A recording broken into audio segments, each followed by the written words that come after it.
Guys, welcome to Lianzile Tech, and from this video tunaenda kucover kuhusiana na the first layer of the OSI model ambayo ni physical layer. So today tutaenda kusoma what is a physical layer, all about physical layer, right? Na tutaenda kucover vile vitu ambavyo many teachers huwa hawavielezei, kwa sababu hivyo vitu vijua ndo vitu ambavyo vinakusaidia wewe katika kuelewa na kuunderstand jinsi gani data ina flow kutoka from device 1 kwenda device 2, right? So let's go.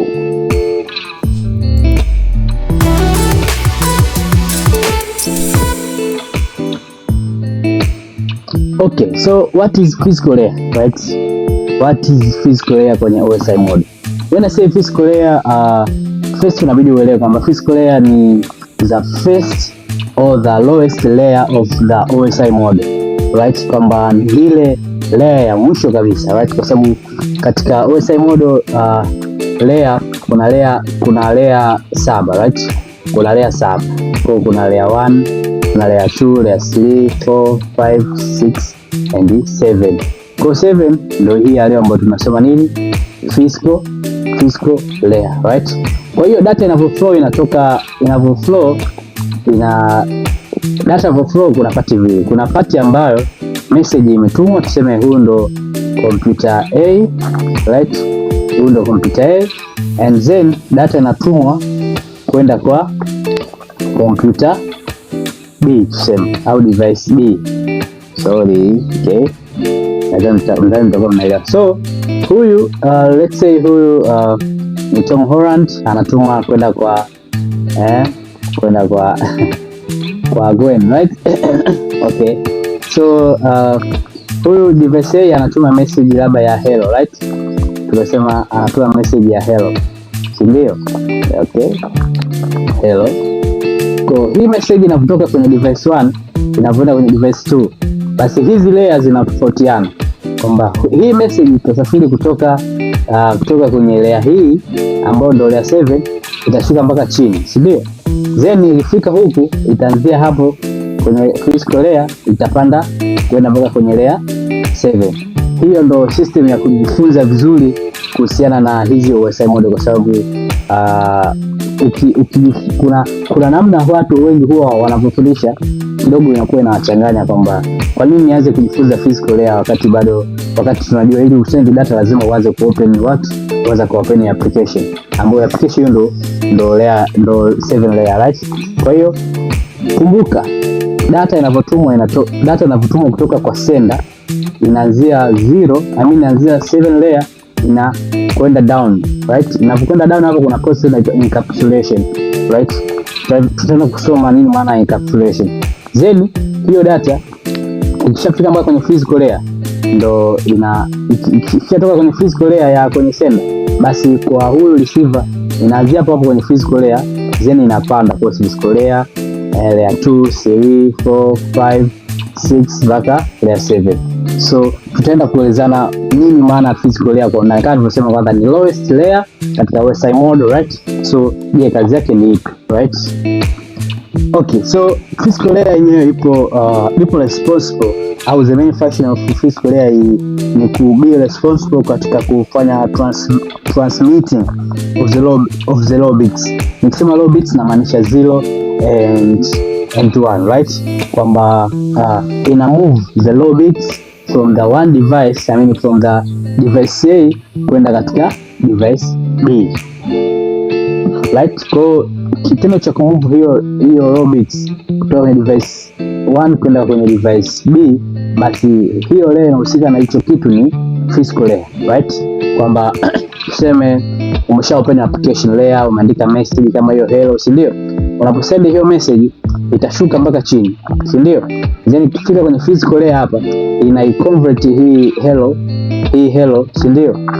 Inaipeleka kuwa katika kitu kinachoitwa low bits, ambayo low bits ni 0, right? And 0 and what? 0 and 1, right? So kama unavyoona kwa data inakuwa ina move from the layer 1, from the device 1 to the device 2, lakini ikishafika kwenye physical layer lazima iconvert hiyo data, right?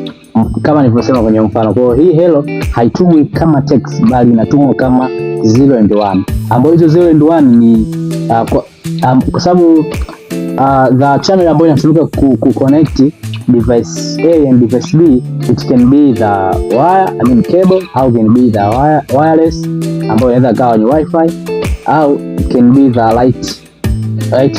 light signal ambayo hapo namaanisha optical cables, right? So data, kama nilivyosema, data ikishafika kwenye physical layer, hiyo physical layer kazi yake kubwa kabisa ni kuchange hiyo data iende kwenye what, iende kwenye 0 and 1, ambayo hiyo 0 and 1 inabebwa na kitu kinaitwa signal. Kwa signal inabeba hiyo 0 and 1 ambayo ndo data, inaipeleka kwenye device B. Kwa hiyo kitendo cha kusafirisha hiyo data kutoka hapa, si ndio? Na hicho kitu kinachosafirisha hiyo data ni signal, na hizo signal ni kama tunaweza kama electrical signal, na kama ni electrical signal basi it means huyu device huyu na huyu basi wameconnectiwa kwa through the cable, si ndio? Lakini kama channel ambayo utatumia labda ni itakuwa labda ni radio signal, it can be the wireless, I mean it can be wifi, si ndio? Wireless fidelity. Lakini kama unatumia labda the light signal, it means it can be the fiber cables, right? Kwa sababu data, kuna different kind of data, hata internet message, photos, video, hizo zote ni digital data, hizo zote ni data, si ndio? Kwa hiyo lazima utakuwa unaelewa kwa data ina move from a device to the device B, and to the source device to the second device through the channel ambayo it can be the electrical signal, or it can be the radio signal, it can be the light signal, ambapo hizo signal zina kelo 0 and 1, I mean hizo signal ndio zinabeba hiyo 0 and 1 ambayo ina uwezo wa kutumika katika, ni kama tema ambayo tunazitumia katika kuelezea jinsi gani kompyuta inavyo understand our instructions, ndio maana tunaitaga 0 and 1. Tutasoma zaidi kuhusiana na hii architecture ya 0 and 1, right? Let's go. Okay, sasa baada ya introduction, nadhani introduction kidogo kama ndefu, lakini nijaribu kuelezea ili muelewe concept kubwa zaidi, right? So subtopic zetu ya physical layer zipo katika part 3. Kwa hiyo itakuwa part A, I mean part 1, hii itakuwa part 2, hii itakuwa part 3, and this one itakuwa ndo our last part ambayo ni part 4. Kwa hiyo tuna kila part hapo kuna vipengele vyake, right? Kama kwenye part 1 kuna bits and binary signal, kwenye part 2 kuna data rate, kuna bandwidth, kuna signal strength, kwenye data 3 kuna attenuation, na part 4 pia kuna transmission module. Kwa tutaenda kusoma hizi zote, kwa sababu hivi vipengele ukivielewa katika physical layer basi kitakuwezesha wewe katika ku understand how data inavyotoka kwenye source kwenda kwenye destination device, right? Okay, let's go from the part 1. Okay, part 1 ni bits and binary. So what is bits and binary, right? Before understanding the physical layer, kwanza unabidi uelewe kuhusiana na hizi term ambazo wanaita bits and binary, right? Bits ni kama term ambayo tunaitumia katika kupresent data, right? Kwa ukitaka kudefine unaweza kusema kwamba it's like it's the smallest unit of digital data, right? Yeah, unaweza kuidefine kama hivyo kwamba ni smallest unit of the digital data, right? And a bit inaweza ikakuwa na value mbili, right? Value ya kwanza tunasema value of the bit, ndio value ya kwanza inaweza kawa 1, right?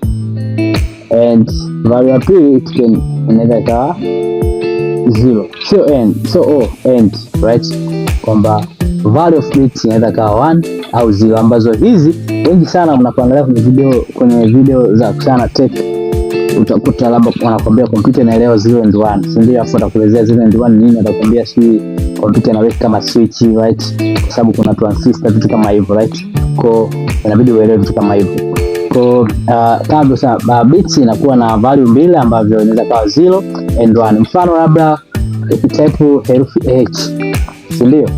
Herufi H inaweza kuwa ina value like, kwa sababu kuna kitu wanaita standard Unicode standard, kitu kama hicho, right? Unicode standard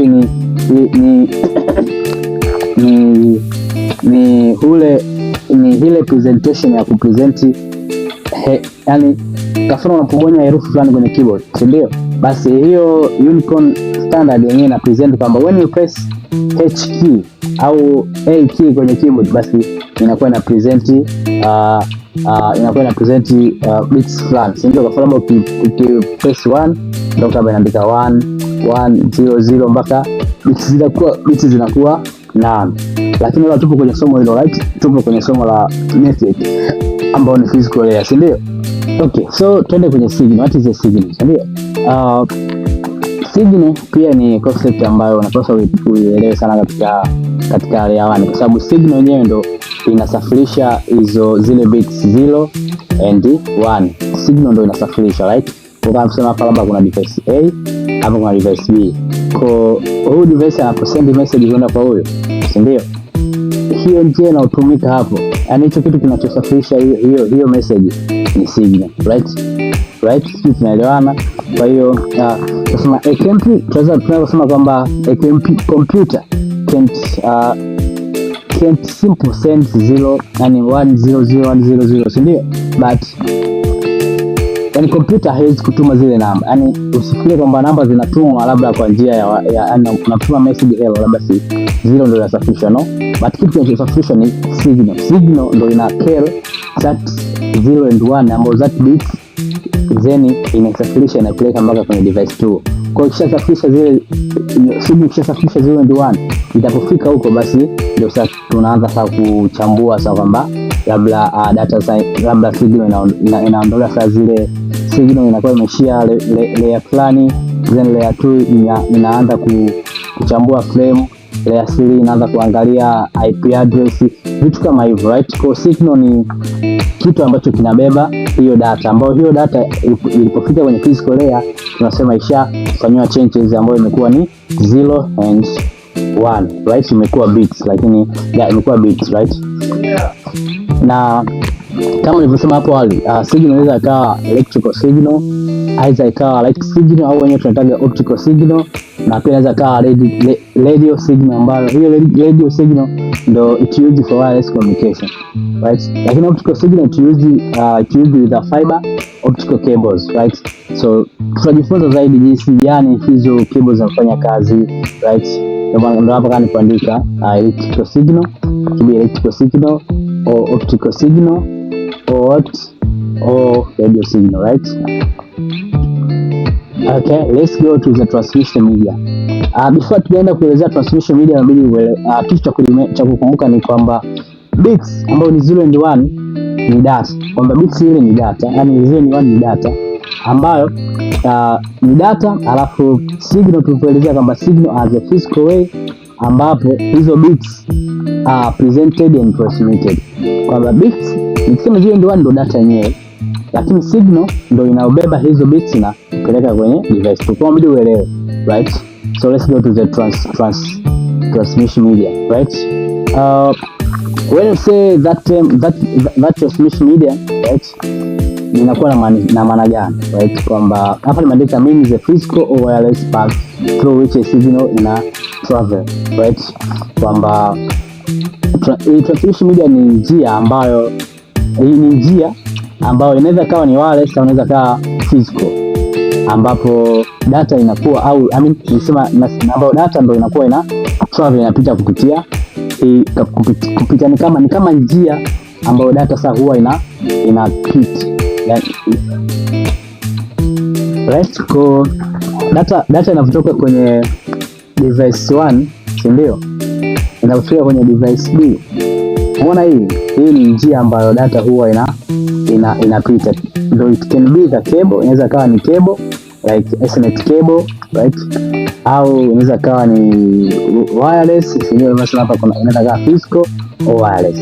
Kwa unapoona transmission media, mjua kwamba ni njia ambayo data inakuwa inapita. Kwa data inapita, lakini kumbuka hiyo njia inakuwa inapitisha signal, ambapo hizo signal inaweza kawa ndo electrical signal optical signal or radio signal kama nilivyoelezea kwenye last slide, right? Kwa transmission medium ni the path, right, ambayo data au signal inakuwa inapita, right? Ukisema bit transmission, bit transmission is responsible for transmitting bits across the medium, kwamba kwenye layer 1 kama nilivyosema, data ikishafika kwenye layer 1 basi ina change hiyo data, si ndio? Kama nimesema hapa umeandika message yako hello, si ndio? Umeandika message yako hello, kwa hello ina change inakuwa katika bits, si ndio? Then inasafishwa kwenda kwenye device 2 as a signal, ambayo hiyo signal ndio inakuwa imebeba bits, ambayo hiyo bits ndo data yetu. Kwa kitendo cha kuchange hiyo bits na kusafirisha, basi ndio tunaita bit transmission, kwamba is responsible for transmitting bits across the medium, right? Okay, so now let's go kwenye part inaitwa bandwidth, right? Ni part muhimu ya kuelewa, kwa sababu katika hii part ndo unaweza ukajaribu kuangalia some weakness katika flow ya hizo bits au signal, inaweza kupata weakness, vitu kama hivyo, right? So what is bandwidth? Bandwidth tunasema ina describe the capacity of the communication channel, right? Nikisema ina describe the capacity of the communication channel, like tuseme maybe data yangu nimeconnect kwa kutumia cable, si ndio? Cable, si ndio? Hii device B, hii device A, afu hapa kuna cable, si ndio? Kwa ule uwezo wa cable kusafirisha hizo data tunataka bandwidth, right? Kwa mfano rahisi tunaweza kusema like mfano mzuri, let's say kampuni labda ya maji, si ndio? Tuchukulie mfano kwenye maji, si ndio? Kampuni ya maji inakuwa na mabomba, si ndio? Yale mabomba yametoka kwenye labda kwenye kampuni, imetoka kwenye kampuni ya maji zeni anakufikia hadi wewe nyumbani ulipo, si ndio? Kwa hiyo hili bomba uwezo wake wa kubeba maji ndo tunasemaga bandwidth, uwezo wake wa kubeba hayo maji. Kwa hiyo maybe kama bomba hilo kubwa, basi lina uwezo wa kubeba kiwango kikubwa cha maji, si ndio? Lakini kama hilo bomba ni dogo, basi uwezo wake wa kubeba maji ni mdogo, right? So kwenye the concept of the network, like kama cable yako ina uwezo mkubwa wa kubeba data kwa wakati mmoja, per second, hivyo ndio vipimo vyake, basi bandwidth yake ni kubwa. Lakini kama cable yako ina uwezo mdogo wa kubeba data, basi bandwidth yake ni ndogo. Kwa nadhani hapo concept ya bandwidth na bomba zanaelewa kwamba kama bomba lina ni dogo, basi ubebaji wake wa maji yatakuwa ni flow yake ya maji itakuwa taratibu. Lakini kama bomba ni kubwa, basi flow yake kubwa itakuwa ni kubwa pia. Kwa hiyo through that concept unaweza kuangalia sasa kwa determine jinsi gani data sasa inaweza kupata weakness kutokana labda na bomba ni dogo, right? Kwa mfano bomba la maji likiwa dogo, si ndio? Kama likiwa dogo means flow yake basi ya maji itakuwa ndogo, na pengine maji yanaweza yasikufikie wewe wewe user, si ndio? Kwa katika network ni vile the same, kwamba kama bandwidth yake ni ndogo, basi data inaweza ikakoma njiani, inaweza ikacollapse, right? So tutaenda kusoma jinsi sasa what if data ikacollapse, si ndio? Tutaenda kusoma all about hizo errors kuhusiana na bandwidth, kuhusiana na flow za data, right? Okay, now tutaenda kusoma kwenye part inaitwa signal strength. Nini maana signal strength na weakness yake ni ipi pia, right? Okay, so what is signal strength, right? Signal strength means the signal it can be weaker as it travel. Tunasema the signal it can be weaker as it travel means that unapotuma data, si ndio? Unapotuma data zero and one, zile ziwani ndio inabebwa na signal. Signal inabeba ile zero and one inapokuwa inasafiri kutoka sehemu moja, kutoka device moja kwenye device nyingine. Hapa katikati signal inaweza ikapata weakness, si ndio? Ni kama tu mfano rahisi ni kama umeme, right? umeme unakutoka TANESCO labda unakuja kwako, afu labda unakuta kuna ile unakuta umeme ni hauna nguvu, umeona, yani umefika lakini hauna nguvu. Kwa katika network pia nako the same, right? So signal strength katika network inakuaje, right? Hilo ndo good question. Inakuaje katika the concept of the network, ndio au katika the concept of computer network, right? So the good example here of explaining signal strength, right? Imagine like maybe wewe hapo uko hapa, right? Kama unapoona hapa, maybe umestand here, ndio huyu ndo wewe tuseme, right? And then labda unamuita mtu fulani, ndio unamuita, ndio labda tuseme huyu hapa ndo unataka kumuita, labda huyu ni maybe ni Tom Holland, ndio. Okay, so unapomuita tuseme hii voice unaitumia, hii sauti inayotoka kwako inakwenda kwa huyu mwamba, hii ndo tunaweza kusema hii ni signal, ndio. Hii ndo signal, ndio. Lakini hiyo ndo sauti ndo tunasema signal. Lakini hilo neno unaloongea unamuita labda hey, hello, ndio. Tusema hiyo hello ndo tunasema ndo data. Lakini katika computer tunaita 0 and 1, ndio. Ambapo hiyo 0 and 1 ipo kwenye signal, ndio, ipo kwenye voice. Kwa hiyo kama maybe kuna obstacle ya umbali kutoka kwako kwenda kwa huyo, hii signal inaweza ikawa weak, ikapata weakness, ndio.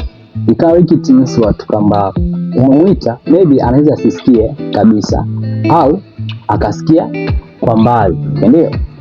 Kwa kama hivyo hapa unapomuita inatoka kwa nguvu, signal inakuwa na nguvu, ndio. Lakini kali inavyozidi kwenda mbele, signal inapunguza strength yake, ndio. Kwa unakuta maybe anaweza akapata full information kwamba unamuita au anakuwa hajasikia kabisa, ndio. Yeah, that is signal strength. Kwa hiyo kwenye network unapotuma data, ndio, unapotuma data kutoka kwa mtu mmoja kwenda kwa mtu mwingine, ndio, it can be happen each kitu kwamba signal inaweza ikapata weak, ndio. Hizo inaweza ikafika lakini kama imecollapse, right? Au isifike kabisa. Kwa sababu gani? Sababu zinazosababisha ndo kafano labda kama sababu zinasababisha hivi, like maybe kama device hizi zimeconnected kwa cables, as it means labda hii cable kutoka hapa kwenda sehemu nyingine ina umbali mrefu, yani umbali kutoka kwenye cable moja kwenda cable nyingine ni mbali, alafu pia uwezo wa cable wenyewe ndio unasababisha signal kuwa weak, ndio. Alafu labda kwa njia ya wireless, ndio, labda wifi, ndio. Hiyo signal strength au signal weak inatokea pale ambapo maybe kuna mwingiliano kati ya signal na labda na upepo, ndio. Yeah, kwa hivyo ndo huduma ambazo zinapelekea signal ku lost au signal kutokuwa na strength, ndio. Kwa upepo pia unachangia katika signal ku become weak, ndio. That is all about signal strength, ndio. And kuna term inaitwa attenuation, right? But here tupo kwa ajili ya kuelewa, lakini unabidi uelewe pia na term za hizi za computer network, ndio. Hizi term zinakusaidia wewe kuelewa kwamba hii ni process ya kitu fulani, but we are here for understanding and not memorizing. Lakini unabidi uelewe hii term ya attenuation, ndio. Means the laws of weakening of the signal strength as the signal travel through the medium, kwamba ni kulose, ni kupoteza au kupata weak of the signal strength as the signal travel through the medium. Kwa hiyo ile process ndoka kuelezea pale nyuma ya signal strength, ile process ya signal inapolose, ndio, inapolose nguvu ya kufika kwenye device B, basi hiyo process ndio tunaitaga attenuation. Kwanza kama loss of weakening the signal strength as the signal travels through the medium is called attenuation, right? Kwamba ni kile kitendo ambacho signal inatoka sehemu moja kwenda sehemu nyingine, lakini ina lose strength yake, ndio. Kwa hiyo kitendo kinaitwa attenuation, right? So you must to understand what that attenuation mean, kwa sababu inakuwa inakusaidia wewe kama labda unapofanya troubleshooting, maybe unaona data unatuma, lakini inapofika kule unakuta inafika data haijakamilika, data kidogo inakuwa kama imecorrupt au haijafika kabisa.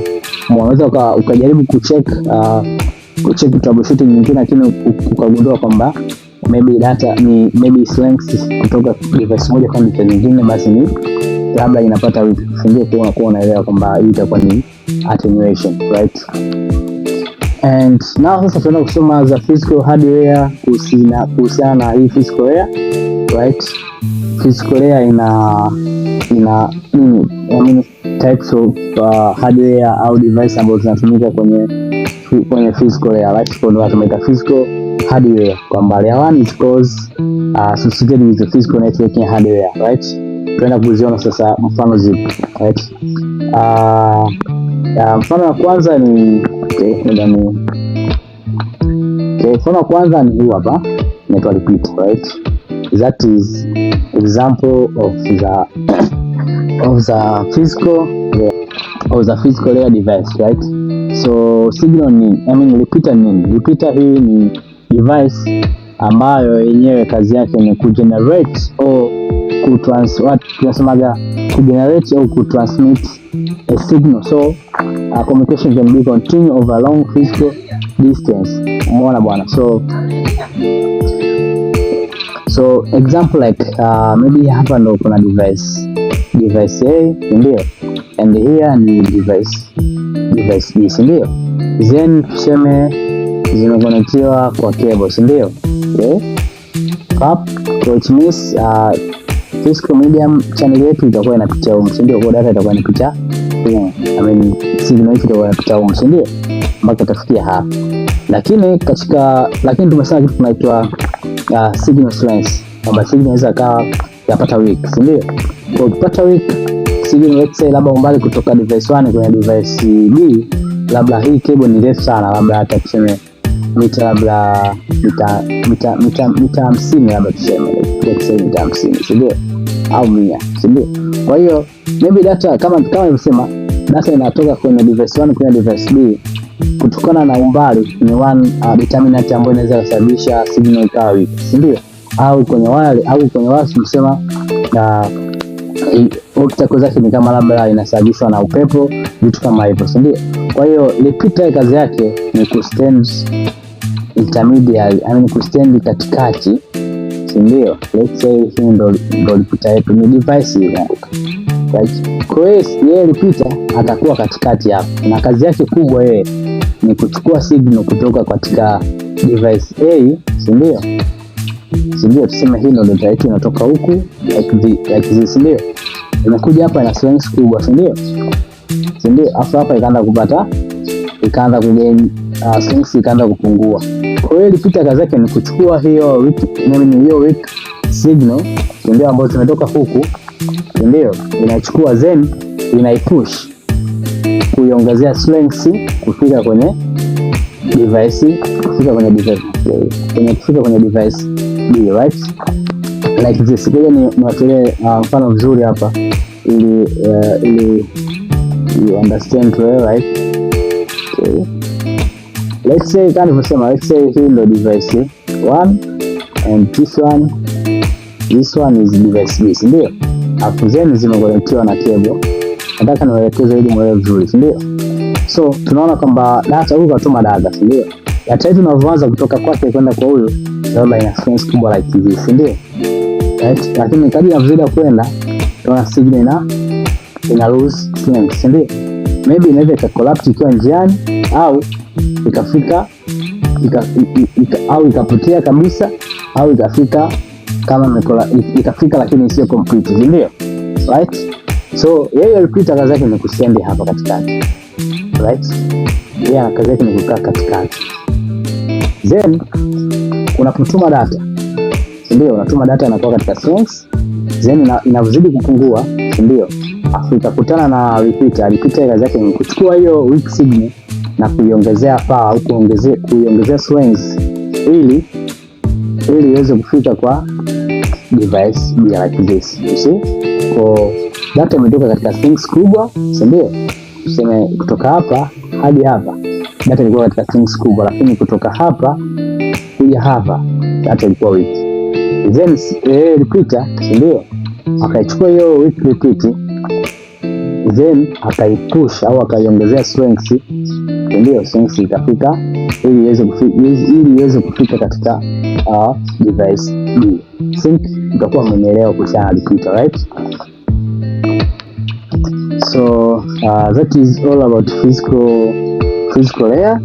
Lakini things to remember is kitu kumbuka kwamba device nyingine, hiyo repeater ni moja device, lakini sikutaka kuelezea nyingi, lakini nabii kwamba kuna repeater, afu pia kuna device wanaita hub, right?